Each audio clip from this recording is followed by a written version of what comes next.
додгоҳи вилояти суғд Умед Аскаров муовини собиқи сардори шуъбаи корҳои дохилии шаҳр Конибодомро бо иттиҳоми даст доштан дар муомилоти маводи мухаддир ба 14 соли зиндон маҳкум кард.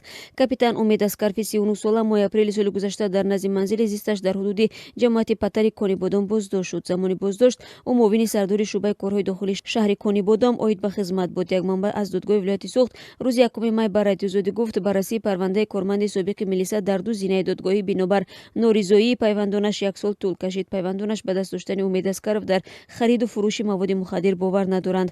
Аммо ба гуфтаи мақомот Умед Аскаров замоне боздошт шуд ки мехост беш аз 1 килограмм маводи нави ҳероинро ба нафаре барои интиқолу фурӯш дар Қирғизистон бидиҳад. Парвандаи ӯ дар додгоҳ бар асоси моддаи 200 қисми 4 интиқолу фурӯши маводи мухаддир ба миқдори калон баррасӣ шудааст. Анвар Аскаров падари ин корманди собиқи милиса рӯзи 1 май ба радиозодӣ гуфт аз ҳукми додгоҳ розӣ нест ва аз болои он ба додгоҳи зинаи болоӣ шикоят мебарад. ӯ мутмаин аст ки писараш қурбонии туҳмат шудааст. Соли гузашта мақомоти Тоҷикистон 4 тоннаву 448 килограмм маводи мухаддир мусодира карданд ва даҳон нафар бо иттиҳоми интиқолу фурӯши маводи мухаддир боздошт шуданд. Дар миёни боздоштшудаҳо дар соли гузашта исми чанд корманди милиса низ зикр шуда буд, аммо номи Умед Аскаров муовини собиқи сардори шуъбаи корҳои дохилӣ дар Конибодом пас аз эълони ҳукмаш дастрас гардид. Умед Аскаров соҳиби як фарзанд буда 10 сол собиқаи корӣ дар сохторҳои гуногуни мақомоти қудратиро доштааст.